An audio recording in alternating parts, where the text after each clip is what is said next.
4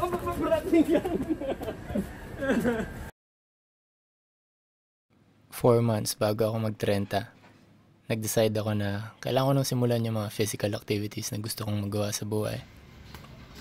So I started boxing.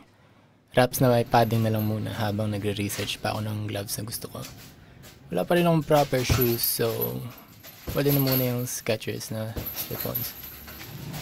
Pangat pa ng stance at suntok ko dito. Pero patapos ng bawat training, pinapanood ko yan para makumpara ko sa mga idol ko.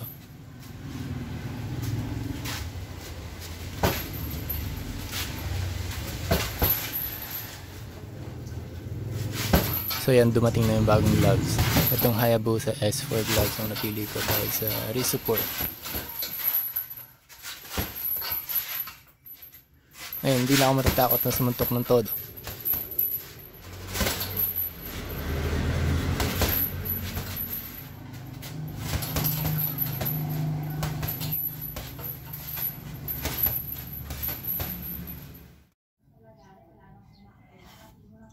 Tapos yan, konting workout pang dagdag lakas.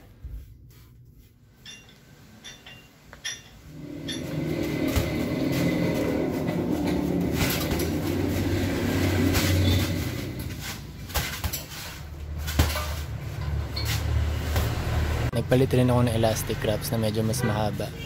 Pink, para cute.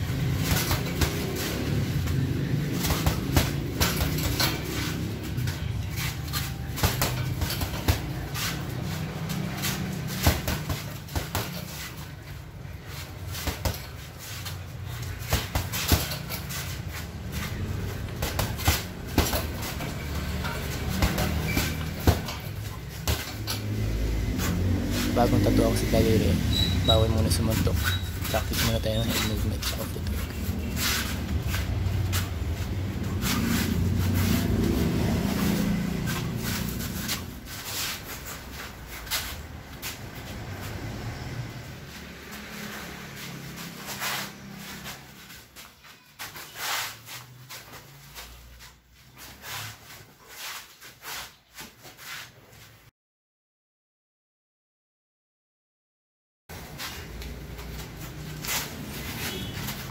Habang pinapanood ko itong mga training session, papansin ko hindi ko masyadong nagagamit yung kaliwang kamay ko. So, kaliwang kamay muna tayo.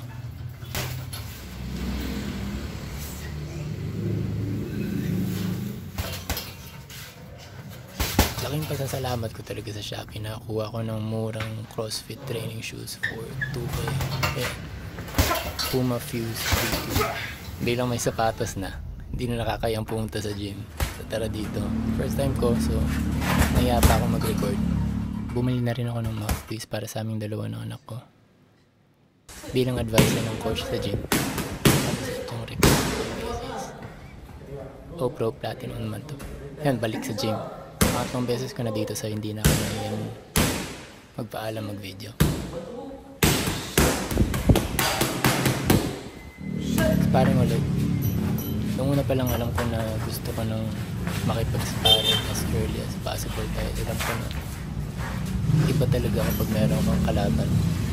Unlike nung sa punching bag lang. Like sparring ng lahat ng sparring sa video. Practice naman tayo ng uppercut to slip line dahil mahirap mag-uppercut sa heavy bag. Yung maingay na yun is interval timer ko. Timer plus pangalan ng app. Bumili na rin tayo ng headgear syempre.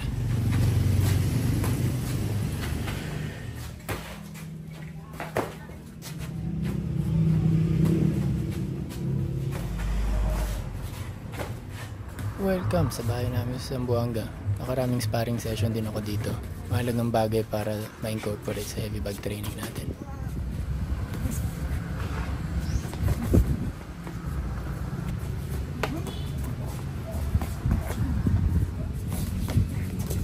Tapos may mga training at sparring session talaga na hindi ko na na-record dahil siguro.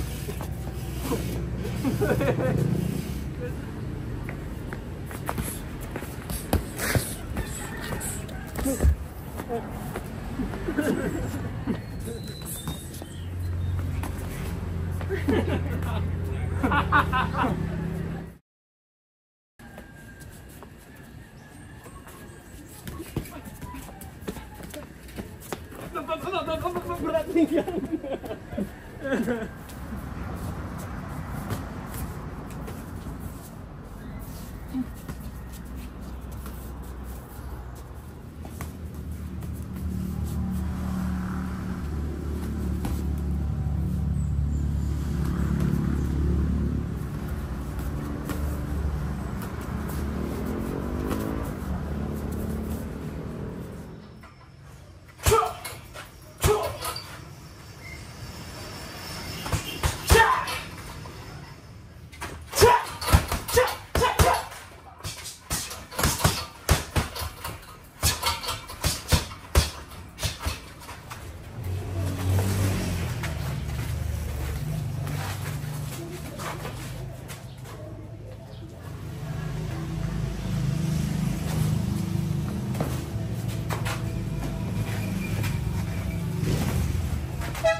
So ito na, huling heavy bag session ko, 4 days bago ako mag-30. Happy birthday to me. Sa tingin ko nagkaroon naman ako ng maganda improvement since day 1.